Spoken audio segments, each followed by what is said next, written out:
Welcome to Homemade.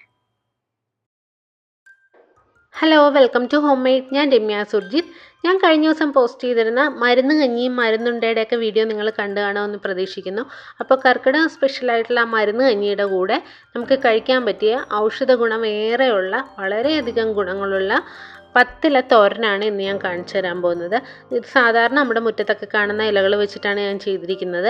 നിങ്ങളുടെ കയ്യിൽ കിട്ടുന്ന ഇല എന്താണോ, ഭക്ഷ്യയോഗ്യമായ ഇലകൾ ഏത് വെച്ചിട്ടും നമുക്കിത് ചെയ്യാം. പിന്നെ ശ്രദ്ധിക്കേണ്ട ഒരു കാര്യം, നമ്മൾ കർക്കിടക മാസത്തിൽ മുരിങ്ങയില ഉപയോഗിക്കാറില്ല.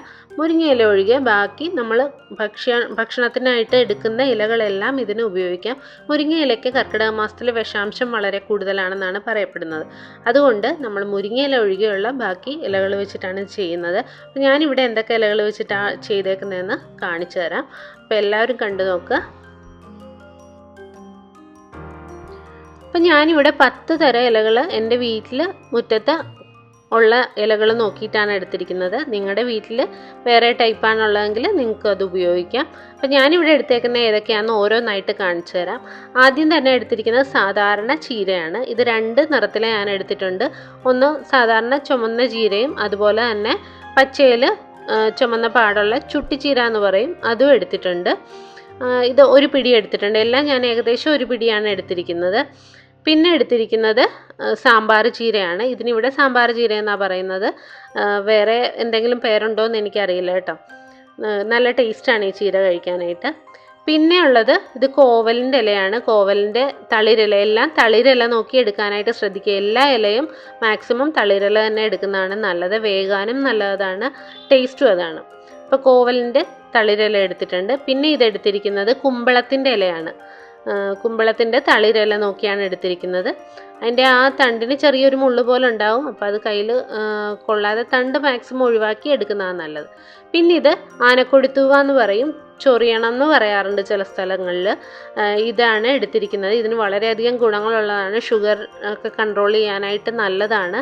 ഇത് ചൊറിയുമെന്ന് പറഞ്ഞാൽ ആരും കഴിക്കാതിരിക്കരുത്. നല്ല ടേസ്റ്റാണ്. ഇത് പറിച്ച് ഒരു 5-10 മിനിറ്റ് ചെറു ചൂടുവെള്ളത്തിൽ ഇട്ട് വെച്ച് കഴിഞ്ഞാൽ അതിൻ്റെ ആ പുറമെ ഒരു പൊടി പോലെ ചൊറിച്ചിലുണ്ടാകുന്ന ആ പൊടി അങ്ങ് പോയി കഴിഞ്ഞാൽ ഇത് പിന്നെ അതിനൊട്ടും ചൊറിച്ചിലൊന്നും ഉണ്ടാവില്ല.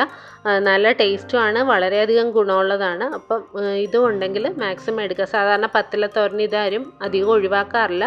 പിന്നെ അങ്ങനെ ചൊറിയൊന്ന് പേടിയുള്ളവർ വേണമെങ്കിൽ ഒഴിവാക്കിക്കോളൂ, കുഴപ്പമില്ല. അങ്ങനെ ചൊറിയാറില്ല. പിന്നെ എടുത്തിരിക്കുന്നത് പയറിൻ്റെ തളിരിലയാണ്. അതും ഏകദേശം ഒരു പിടിയോളം എടുത്തിട്ടുണ്ട്. മാക്സിമം തളിരില തന്നെ നോക്കിയെടുക്കുക പയറിൻ്റെയൊക്കെ, അല്ലെങ്കിൽ വേഗില്ല അതൊന്നും. അപ്പോൾ വെന്ത് കിട്ടണമെങ്കിൽ മാക്സിമം നല്ല തളിരില നോക്കി എടുക്കുക. അതും ഒരു പിടി എടുത്തിട്ടുണ്ട്. പിന്നെ ഇത് തഴുതാമയുടെ ഇലയാണ്. അത് നിങ്ങൾക്ക് എല്ലാവർക്കും അറിയാവുന്നതാണ്.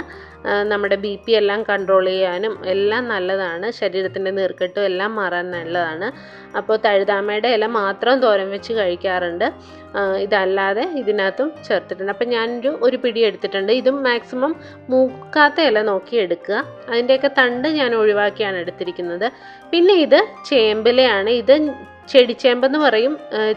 സാധാരണ തോരൻ വെക്കാൻ എടുക്കുന്നത് ഇതിൻ്റെ ഇലയാണ് കൂടുതലും എടുക്കുന്നത്. ഇതിൻ്റെ താഴെ കിഴങ്ങുണ്ടാവാറില്ല.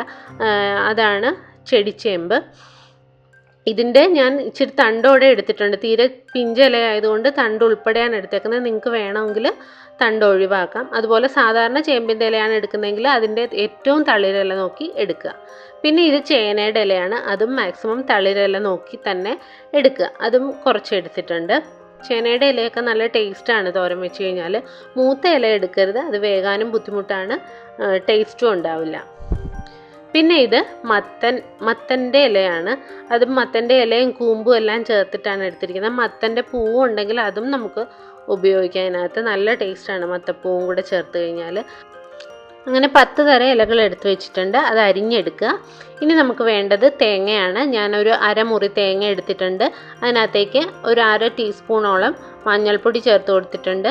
പിന്നെ നമുക്ക് 5-6 കാന്താരി മുളകോ അല്ലെങ്കിൽ പച്ചമുളകോ ചേർക്കാം. കാന്താരി മുളക് ഉണ്ടെങ്കിൽ അത് തന്നെയാണ് ഏറ്റവും നല്ലത്. അത് ചേർത്ത് കൊടുക്കാം. എരിവിനനുസരിച്ച് മുളക് ചേർക്കുക. പിന്നെ ഒരു 1/2 ടീസ്പൂൺ ജീരകം ചേർത്തിട്ടുണ്ട്, നല്ല ജീരകം. പിന്നെ ഒരു 3-4 അല്ലി വെളുത്തുള്ളി എടുത്തിട്ടുണ്ട്. ഇതെല്ലാം കൂടെ ചെറുതായിട്ടൊന്ന് ചതച്ചെടുക്കുക മിക്സിയിൽ. അരഞ്ഞു പോകരുത്, ചെറുതായിട്ട് ചതച്ചെടുത്താൽ മതി. അപ്പോൾ നമുക്കിനി ഇത് ഉണ്ടാക്കാൻ തുടങ്ങാം. അതിനുവേണ്ടി ഞാനൊരു ചീനച്ചട്ടി, ഇരുമ്പിൻ്റെ ചീനച്ചട്ടി അടുപ്പിൽ വെച്ചിട്ടുണ്ട്. അത് ചൂടായി വരുമ്പോൾ അതിനകത്തേക്ക് 1-2 സ്പൂൺ എണ്ണ ഒഴിച്ചു കൊടുക്കാം. എണ്ണ ചൂടായി വരുമ്പോഴേക്കും 1 സ്പൂൺ കടുക് ചേർത്ത് പൊട്ടിക്കാം. പിന്നെ നമുക്ക് വറ്റൽമുളക് 1-2 ചേർത്ത് കൊടുക്കാം. ആവശ്യത്തിന് കറിവേപ്പിലയും ചേർത്ത് കൊടുക്കാം. നിങ്ങൾക്ക് വേണമെന്നുണ്ടെങ്കിൽ ഇതിനകത്തേക്ക് ഒരല്പം ഉഴുന്നോ അരിയോ ചേർക്കാം. അതും കടിക്കാൻ കിട്ടുന്ന ഒരു ടേസ്റ്റാണ്. അത് താല്പര്യമില്ലാത്തവർക്ക് അത് ഒഴിവാക്കാം. ഞാനിപ്പോൾ ചേർത്തിട്ടില്ല. പിന്നെ നിങ്ങൾക്ക് വേണമെങ്കിൽ ചെറിയ ഉള്ളിയും കൂടെ ഈ സമയം ചേർത്ത് കൊടുക്കാം. അതും ഞാൻ ചേർത്തിട്ടില്ല. നിങ്ങൾക്ക് ഇഷ്ടമാണെന്നുണ്ടെങ്കിൽ അതും കൂടെ ചേർക്കാം. അപ്പോൾ ഇനി നമുക്ക് ഇതിനകത്തേക്ക് നമ്മൾ അരിഞ്ഞു വെച്ചിരിക്കുന്ന ഇലകൾ ചേർത്ത് കൊടുക്കാം. ഇലയെല്ലാം നല്ല വൃത്തിയായിട്ട് കഴുകിയതിന് ശേഷം വേണം അരിഞ്ഞെടുക്കാനായിട്ട്. എന്നിട്ട് അരിഞ്ഞു വെച്ചിരിക്കുന്ന ഇലയും കൂടെ നമുക്ക് ഇതിനകത്തേക്ക് ചേർത്ത് ഒന്ന് ഇളക്കി കൊടുക്കാം. ഞാനിപ്പോൾ ഉപ്പ് ചേർക്കുന്നില്ല, കാരണം ഇത് പെട്ടെന്നൊന്ന് വാടും. അപ്പോൾ നമ്മൾ ആദ്യം തന്നെ ഉപ്പ് ചേർത്ത് കഴിഞ്ഞാൽ ഉപ്പ് ചിലപ്പോൾ ഇതിൻ്റെ അളവിനനുസരിച്ച് നമ്മൾ അറിയാതെ ചേർത്ത് പോകും. അപ്പോൾ ഉപ്പ് ചിലപ്പോൾ മുന്നിട്ട് നിൽക്കും. അതുകൊണ്ട് ഇല ഒന്ന് വാടിയതിന് ശേഷം ആ ഒരു അളവിനനുസരിച്ചിട്ട് നമുക്ക് ഉപ്പ് ചേർക്കാം. അപ്പം ഞാനൊന്ന് മൂടി വെച്ച് ഒരു 2-3 മിനിറ്റ് വേവിച്ചെടുക്കുകയാണ്. ഇത് ഒത്തിരി അങ്ങ് വെന്ത് കുഴഞ്ഞു പോകരുത്, കാരണം ഇലകളുടെ ഗുണമെല്ലാം കുറയും. അപ്പം ചെറുതായിട്ടൊന്ന് വെന്ത് വരുന്നവരെ നമുക്ക് മൂടി വെച്ച് വേവിക്കാം. ഇപ്പം ഇലകളെല്ലാം വെന്തിട്ടുണ്ട്. ഇനി നമുക്ക് ആവശ്യത്തിന് ഉപ്പും ചേർത്ത് കൊടുക്കാം. ചതച്ച് വെച്ചിരിക്കുന്ന തേങ്ങയുടെ കൂട്ടും കൂടെ ചേർത്ത് കൊടുക്കുക അതിനകത്തേക്ക്. അതിനുശേഷം നന്നായിട്ടൊന്ന് മിക്സ് ചെയ്ത് കൊടുക്കുക. ഇലയെല്ലാം വാടിയിരിക്കുന്നതുകൊണ്ട് അതിനിടയ്ക്കോട്ട് ഈ തേങ്ങയെല്ലാം മിക്സായി വരുന്ന രീതിയിൽ നന്നായിട്ടൊന്ന് ഇളക്കി കൊടുക്കുക. അതിനുശേഷം വേണമെങ്കിൽ 1 മിനിറ്റും കൂടെ ഒന്ന് മൂടി വയ്ക്കാം. കാരണം ഈ ഇലയുടെ ടേസ്റ്റിനോടൊപ്പം തന്നെ തേങ്ങയും കൂടെ നന്നായിട്ട് ചേർന്ന് കിട്ടാനായിട്ട് 1 മിനിറ്റും കൂടെ ഒന്ന് മൂടി വയ്ക്കുന്നത് നന്നായിരിക്കും. ഇപ്പം നമ്മുടെ പത്തില തോരൻ റെഡി ആയിട്ടുണ്ട്. ഭയങ്കര ടേസ്റ്റാണ് ഇതിന്. അതുപോലെ തന്നെ ഇതിൻ്റെ ഗുണം പറഞ്ഞറിയിക്കാൻ പറ്റില്ല, അത്ര നല്ല ഗുണമുള്ള ഒരു തോരനാണ് ഇത്. അപ്പം നമുക്ക് മരുന്ന് കഞ്ഞിയുടെ കഴിക്കാനായിട്ട് നല്ല ഒരു കറിയാണ് ഈ പത്തിലത്തോരൻ. എല്ലാവരും ഒന്ന് ട്രൈ ചെയ്ത് നോക്കാം. നിങ്ങളുടെ വീട്ടിൽ ഏത് ഇലകളാണോ അവൈലബിൾ ആയിട്ടുള്ളത് അതനുസരിച്ച് ഉണ്ടാക്കുക. നിങ്ങൾക്ക് വേണമെങ്കിൽ ഒരുപാട് ടൈപ്പ് ഇലകൾ ഉപയോഗിക്കാം. തകര ഇലയൊക്കെ ഇതിന് നല്ല ഒരു കൂട്ടാണ്. അപ്പോൾ എല്ലാവരും തകര ഇല ഉണ്ടെങ്കിൽ അതും കൂടെ ചേർക്കുക. എനിക്കത് കിട്ടിയില്ല. അതുപോലെ തന്നെ നല്ല മുരിങ്ങ ഇല ഒഴികെ ബാക്കി എന്ത് തരം ഇലകളും നമുക്കിതിന് വേണ്ടിയിട്ട് ഉപയോഗിക്കാം. അപ്പോൾ എല്ലാവരും ഇതൊന്ന് ട്രൈ ചെയ്ത് നോക്കുക. ഇഷ്ടപ്പെട്ടാൽ ലൈക്ക് ചെയ്യാനും സബ്സ്ക്രൈബ് ചെയ്യാനും കമൻറ്റ് ചെയ്യാനും ഷെയർ ചെയ്യാനും ഒന്നും മറക്കരുത്. പുതിയ വീഡിയോസായി നമുക്ക് വീണ്ടും കാണാം. താങ്ക്